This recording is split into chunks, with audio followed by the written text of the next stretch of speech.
Nerd reactor, roll out. Yeah, let's get started with Farzar. And I guess with this, with everyone involved, well, I know with Roger Waco, you've been doing this sick and twisted stuff. But Lance, is this new for you? Is this different?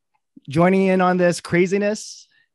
I mean, I've done some crazy stuff. First of all, I worked with these guys before in Paradise PD. So I recurred on that. So that's how I met these guys. And that's how this actually ended up coming about. Yeah.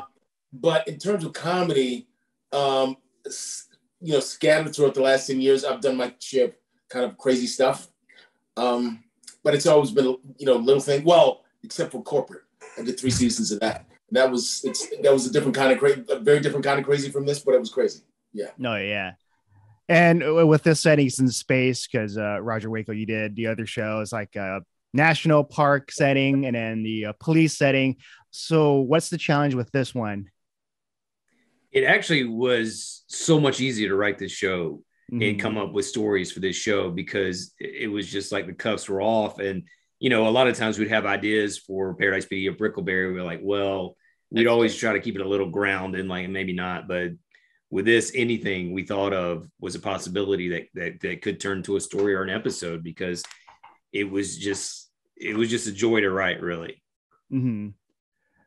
And with the any like the adult stuff, the raunchy humor, was there ever a limit to how you want to do things, or with like Netflix, anything's possible? Go ahead, Raj. Yeah, anything is possible with Netflix, and we kind of had to police ourselves. Like just because you can do something doesn't mean you necessarily want to do it. But yeah, I mean, you kind of know the line, like, and so if someone pitches something too crazy in the writer's room, we kind of tailor it. We're like, okay, not that, but we can do that, Yeah. So it's been really freeing, and Netflix is the greatest home for like letting creators do whatever they want and everything. Oh yeah. And Roger, I'm just surprised that there is actually a limit in the writer's room, because I feel like watching the show, everything's already off the limits. Like, what else is there? We can't say, can we?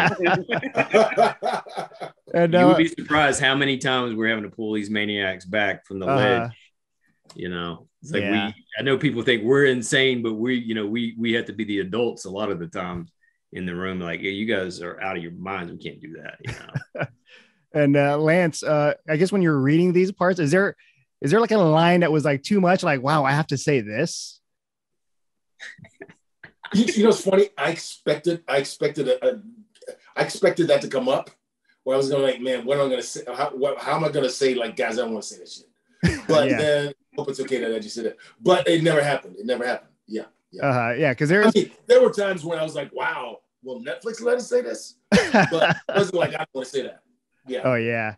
And because the opening scene was like a great way to start the show, especially when your character Renzo was just describing things to the kids.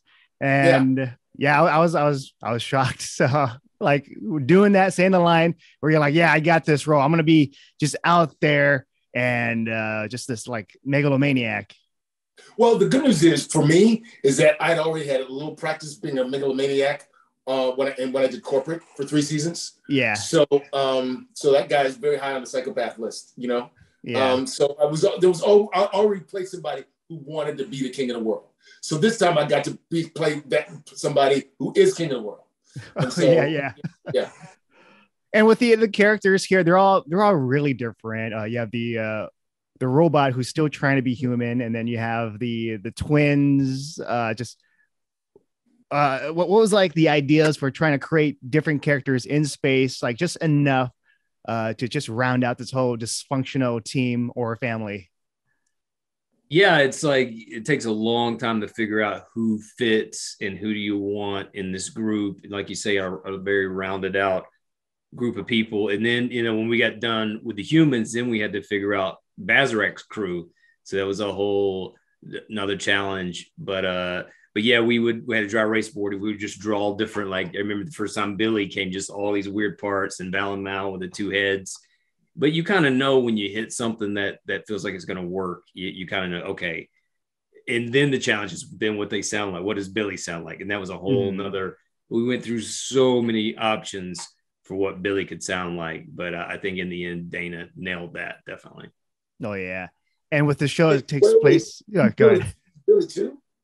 What's that? Dana's Billy too. Yeah, Dana's Billy, Bazrak, and Feichel. Jeez. Yeah. Lance, do you do any other of the voices in the show? My memory is that I do one of the voice. Yeah, you do the bad guy from episode 3, like the bully. The banana. Yes, man, banana. And for Farzar, it's in space, so people are gonna try to compare it to like Futurama and also Rick and Morty. And you actually made fun of that. You acknowledged it in the very first episode, just to kind of let people know like this is going to be like its own thing. So what was that like? Just come up with that like right away.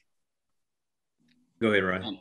Yeah, I mean, no matter what you do, you're going to get compared to something else. Like when Family Guy came out, people said, "Oh, this is going to be like The Simpsons." When South Park came out, they're like, "Oh, this is going to be Family Guy," and vice versa. You know, things like that. So we just want to head people off at the pass and say, "Look, calm down. It's going to be fine. It's going to be funny. We're going to be different enough, and we're going to do our own thing." And we love those shows, you know. Oh yeah. But you just don't want to be compared, you know. So with this, what do you try to do that's just different from like a lot of the just space films and TV shows out there? It's just our humor, you know. It's just the brand that we have. Like nobody's doing this like we are. I mean, luckily, most people don't want to do what we do. Yeah, it's easy to be. You know, I think anybody, whether they like us or not, we're pretty unique in what we do with the humor. So you guys have been doing a lot of Netflix projects, and Lance, you've been doing.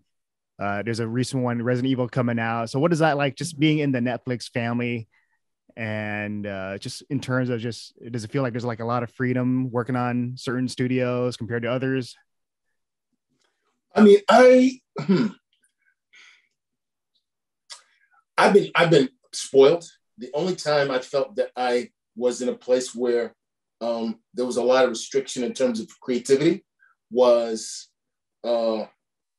Fox. And that was a unique experience for me because it's the only series that, well, maybe corporate. I don't mean corporate in terms of restriction, but I mean in terms of being a network. But that's the only, but you know, I started out on HBO. Mm-hmm.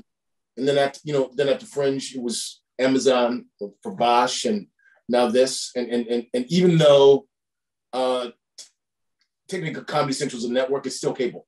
So I've just been spoiled in terms of the things that I've been able to be a part of in my career in television. So I'm probably not a good person to ask about that because Netflix is great, but I've had great experience. All right. Yeah, I guess last words for both you and Roger and Waco. I just hopefully, you know, people really enjoy it. Anybody that's a fan of Brickleberry Paradise PD, I think is going to love this show. But I think hopefully a show has a little bit of a broader reach, and there is, you know, it's not all just jokes. There is commentary, and we feel like Farzar's maybe slightly elevated from where we started, just the Brickleberry joke machine. So we're really proud of it. Yeah, very. All right, well, thanks a lot for doing the interview, and can't wait to check out the rest of the episodes. Cool, awesome, thank you. Me both. Yeah.